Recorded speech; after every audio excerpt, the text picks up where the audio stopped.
Dauguma verslininkų verslą pradeda tikėdamiesi taip užsitikrinti savo laiko ir finansinę laisvę.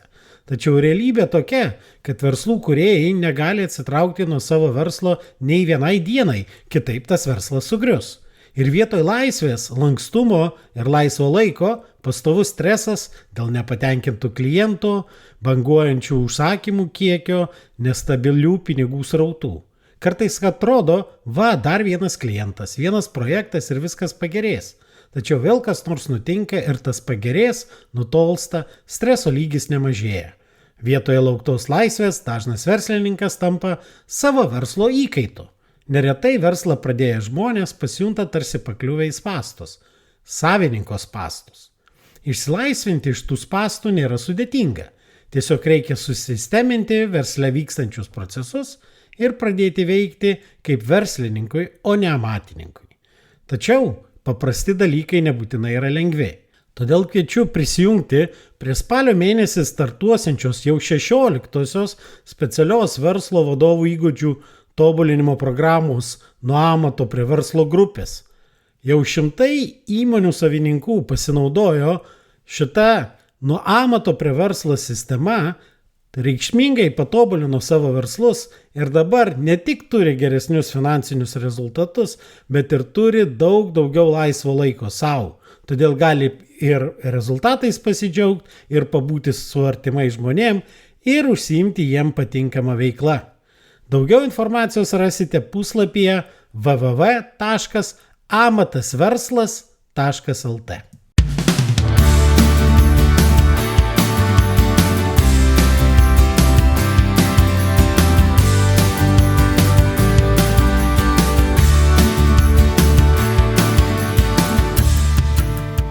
Sveiki, jūs klausotės podcasto Nuo amato prie verslo, kuriame tikima, kad verslas turi būti pajamų, pasiekimų ir pasitenkinimo šaltinis, o ne tik kelti stresą ir deginti laiką. Su jumis aš, šios laidos autorius, vedėjas, verslo konsultantas, treneris ir efektyvumo fanatas Nerijus Jasinavičius. Jūs klausotės 36-ojo tinklalaidės epizodo. Šį kartą pakalbėsime apie inovacijas. Daugelis vadovų, verslininkų įsivaizduoja, kad inovacijos yra kažkokia stebuklinga panacėja, kuri gali išspręsti bet kurios įmonės, bet kurią problemą. Ypač tada, kai įmonė susiduria su pardavimų iššūkiais ar su augimo iššūkiais. Vis dėlto aš manau, kad labai dažnai įmonės per anksti imasi kažkokių didelių technologinių inovacijų, vietoj to, kad išnaudotų tai, ką turi. Praėjusiame epizode kalbėjau apie ambicingo ir pelningo augimo strategijos sudarimą. Ir vienas svarbių klausimų sudarant tokią strategiją, tai ar esama rinka yra pakankama pasiekti norimus augimo tikslus. Jeigu rinka yra pakankama, kam kurti naujus produktus, naujas paslaugas? Tiesiog reikia išnaudoti tai, ką turi. Tačiau labai dažnai kompanijos vietoj to, kad išnaudotų tai, ką turi, imasi labai rizikingų žingsnių ir kuria naujus produktus, reikšmingai naujus produktus, įvairias technologinės inovacijas ir panašiai.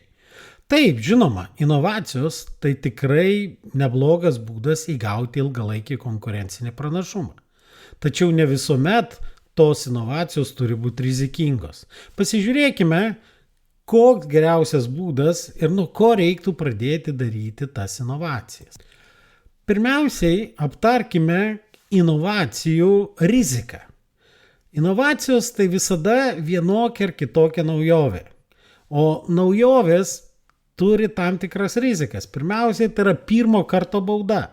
Kai jūs kuriate kažką, ko niekada nedarėte, labai tikėtina, kad pridarysite įvairiausių klaidų.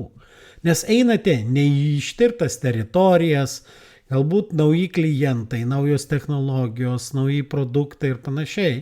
Tai tikrai labai reikšminga rizika. Tačiau inovacijos gali jums suteikti ir didelių pranašumų. Tai galimybė atsiplėšti nuo konkurentų, tai galimybė sukurti žydrąjį vandenyną Beje, apie Žydrąjį vandenyną jau mes šnekėjome su Martynu Šaikumi, pasiklausykite, jeigu dar neklausėte to epizodo. Ir tai gali suteikti šansą kompanijos kūrėjai tapti istorijos dalimi, juk visi mes prisimenam ir kalbame apie didžiuosius inovatorius, pradedant nuo Tomo Edisono, Henrio Fordo ar šiuolaikinių inovatorių, tokių kaip Steve'as Jobsas ar Elonas Muskas. Vėlgi, kalbėdami apie inovacijas, turėtumėm suprasti, kad inovacijų intensyvumas arba gylis ir sfera gali būti įvairi.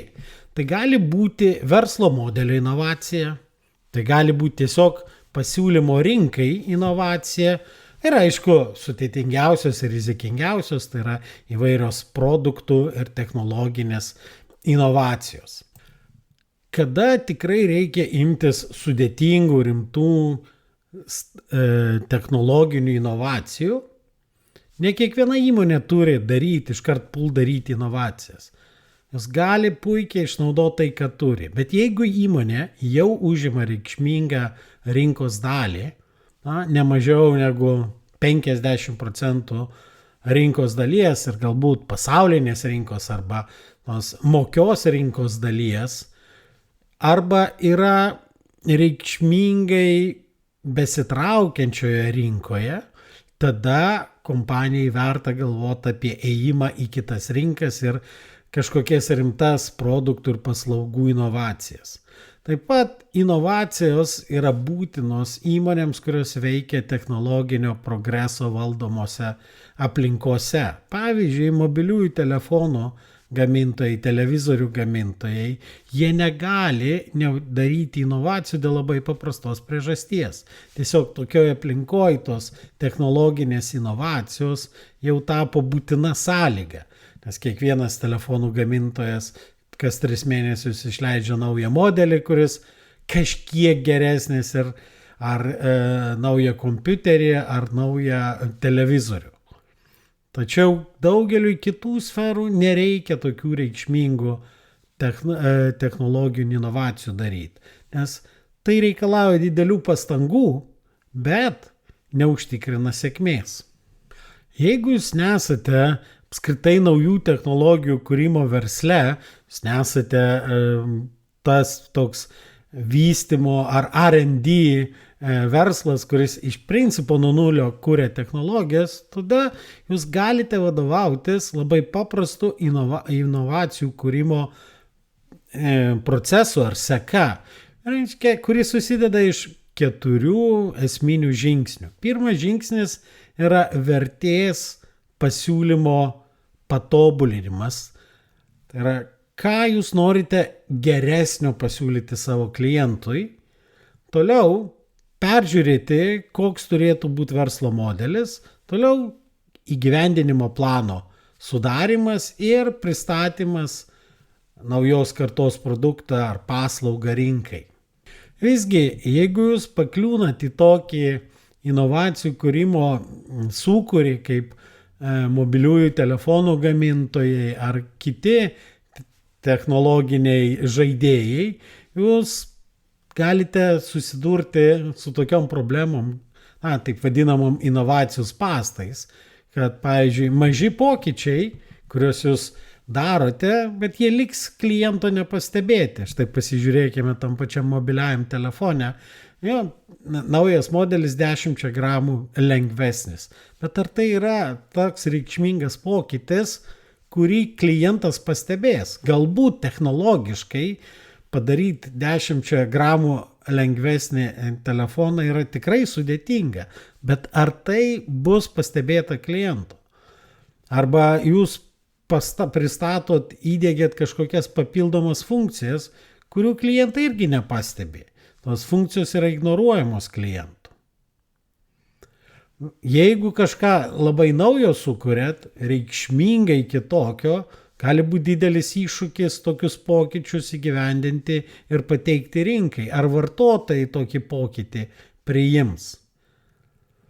Taip pat klausimas, ar darant labai reikšmingus pokyčius, technologinius pokyčius, jūs galėsite išnaudoti turimą infrastruktūrą, darbuotojų žinias, netgi intelektualinę nuosavybę kompanijos tam, kad sukurti tas naujas inovacijas. Beje, ką aš jau sakiau ne vieną kartą, naujų produktų, ypač reikšmingai kitokių naujų produktų kūrimo ciklas ilgas, brangus ir labai rizikingas. Jisai nebūtinai pasiteisins ir atsipirks. Norint užtikrinti inovacijų proceso sėkmę, labai svarbu nepamiršti kliento vertės. Tai yra bet kokia inovacija, jinai yra vertinga tiek, kiek jinai sukurs papildomos vertės jūsų klientui. O klientui vertę mes galime sukurti tik tai vienu atveju, kai eliminuojam kažkokį reikšmingą kliento apribojimą ar kliuvinį ir eliminuojam tokiu būdu, koks nebuvo įmanomas iki mūsų inovacijos ir dar mes eliminuojame taip, kad tai nėra lengva konkurentui pakartoti ar nukopijuoti. Pasižiūrėkime keletą vertės kūrimo ar vertės paieškos metodų. Pirmiausias metodas, apribojimų teorijai dar taip vadinamas minus metodas, tai kai mes pasižiūrime, o kokias problemas įprastai tokie kaip mes, paslaugų ar produktų tiekėjai, sukuriam klientam ir eliminuodami tas neigiamas pasekmes, problemas, atlikę minus, suteiksime papildomai vertės. Taigi klausimus, kuriuos mes turėtumėm savo užsiduoti, pirmiausia, pasikalbėję su klientais, pasižiūrėkime, kokie yra erzinantys produkto ar pasiūlymo elementai, kas klientam nepatinka.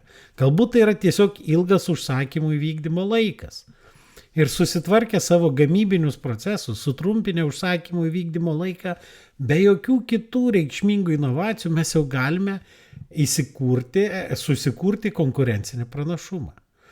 Vat pas klientą yra, tiksliau sakant, klientui mes sukuriam matyt daugiau negu vieną erzinančią tą savybę arba nepatogumą, kai kas yra tikrai labai svarbu klientui. Ir pasiėmę vieną ar dvi tas labiausiai nepatogumą sukeliančias savybės, jas eliminavę arba reikšmingai pagerinę ir turėsime konkurencinį pranašumą. Kitas labai populiarus variantas tai yra taip vadinamas rinkos požiūris.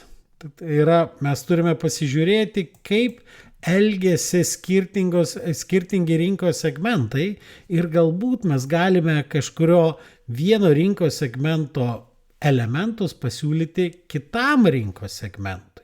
Dažniausiai rinkoje egzistuoja segmentai, kurie, pavyzdžiui, moka brangiai, yra vidutinis segmentas ir pigus segmentas. Ir analizuodami to segmento, kuris tikrai labai daug moka už paslaugą ar produktą, jų specifinį poreikį ir galbūt mes galime tą poreikį reikšmingai geriau patenkinti su daug mažesnėm kainom. Gal galime pasiūlyti produktą ar paslaugą, kurie patenkintų šitą poreikį su mažesnėm kliento pastangom ir už žemesnę kainą. Iliustruodamas šitą būdą, tiesiog papasakosiu istoriją iš savo patirties. Kažkada teko dirbti su vyriškų kostiumų gamintoju, kurio pagrindinis verslas buvo iš to, kad jisai vykdydavo užsakymus, tai yra siūdavo dideliais kiekiais įvairiems brandams vyriškus kostiumus. Tačiau maržos tame versle reikšmingai mažėjo dėl įvairiaus konkurencijos, bet kas svarbiausia, labai smarkiai augo kaštai, nes darbo užmokestis tų siuvėjų labai smarkiai augo. Taigi jam reikėjo išeiti į kitą rinką, į kitą rinkos segmentą ir išanalizavę rinkos segmentą mes pamatėme, kad yra daug labai plati rinka žmonių, kurie perka standartinius kostiumus. Tačiau yra labai mažas rinkos segmentas tokių žmonių, kurie siūdinasi kostiumus, siūvasi individualius, užsisako individualius kostiumus pas siuvėjus ir panašiai. Skirtumas kainoje galėjo būti 4-5 kartus. Individualiai pasiūtas kostiumas kainuoja 4-5 kartus, o gal ir kartais net 10 kartų brangiau negu standartinis parduotuvėje pirktas kostiumas.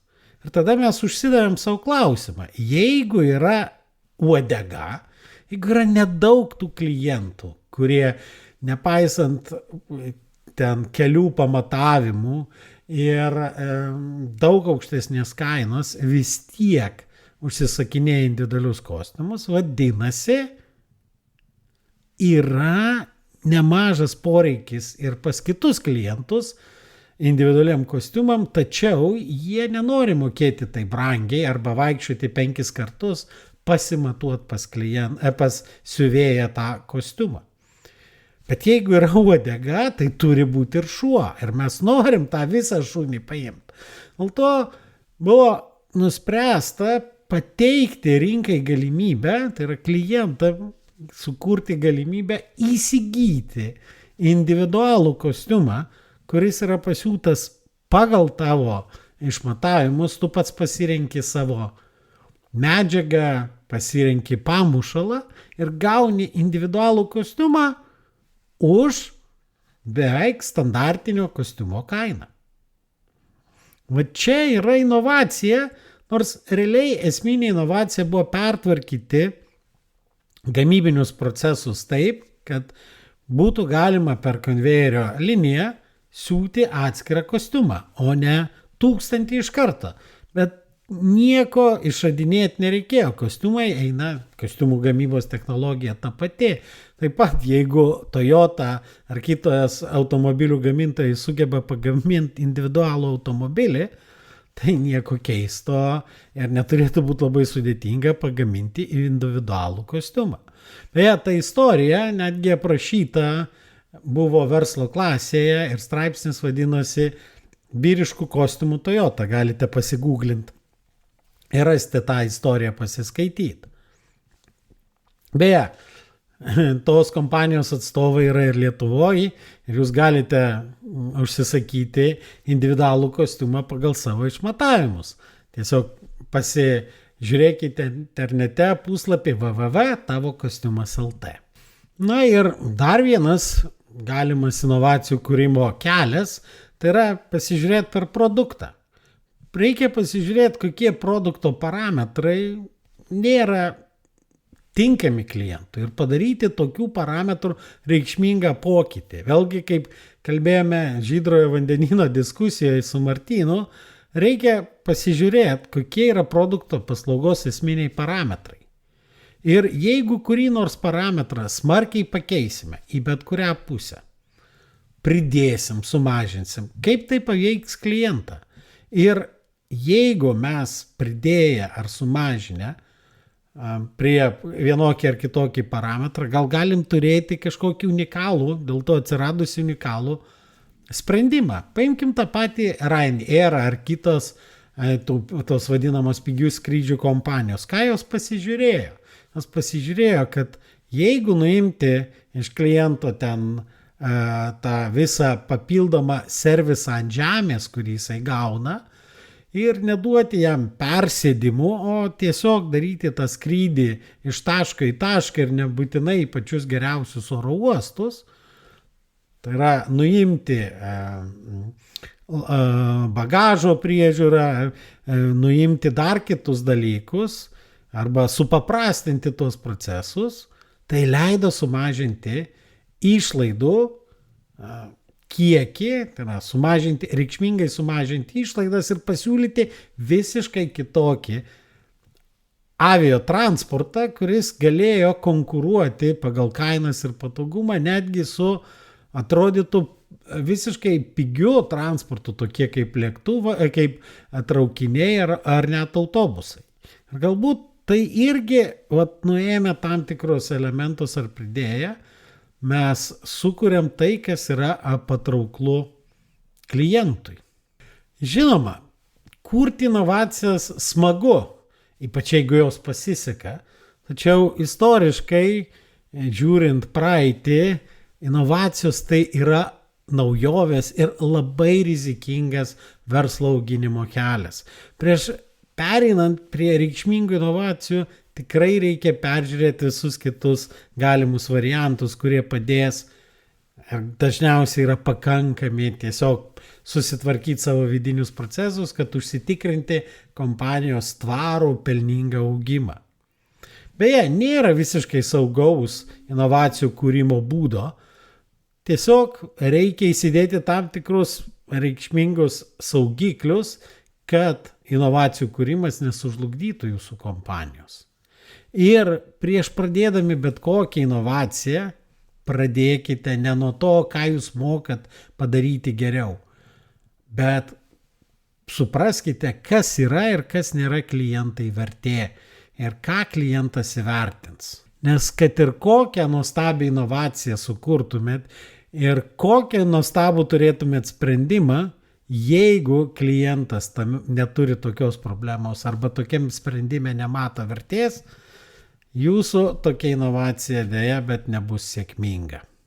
Visgi, jeigu nesate tikri, ar reikia ar nereikia daryti inovacijos, tai visuomet galime susitikti ir pasišnekėti ir įvertinti jūsų situaciją.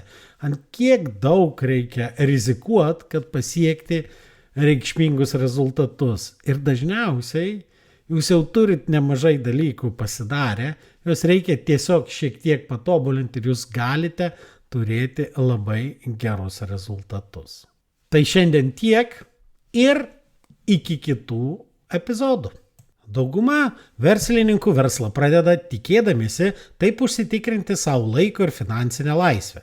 Tačiau realybė tokia, kad verslų kūrėjai negali atsitraukti nuo savo verslo nei vienai dienai, kitaip tas verslas sugrius. Ir vietoj laisvės, lankstumo ir laisvo laiko pastovus stresas dėl nepatenkintų klientų, banguojančių užsakymų kiekio, nestabilių pinigų srautų. Kartais atrodo, dar vienas klientas, vienas projektas ir viskas pagerės. Tačiau vėl kas nors nutinka ir tas pagerės, nutolsta, streso lygis nemažėja. Vietoje lauktos laisvės dažnas verslininkas tampa savo verslo įkaitu. Neretai verslą pradėję žmonės pasijunta tarsi pakliuvę į spąstus, savininko spąstus. Išsilaisvinti iš tų spąstų nėra sudėtinga. Tiesiog reikia susisteminti versle vykstančius procesus ir pradėti veikti kaip verslininkui, o ne amatininkui. Tačiau paprasti dalykai nebūtinai yra lengvi. Todėl kviečiu prisijungti prie spalio mėnesį startuosiančios jau 16-osios specialios verslo vadovų įgūdžių tobulinimo programos nuo amato prie verslo grupės.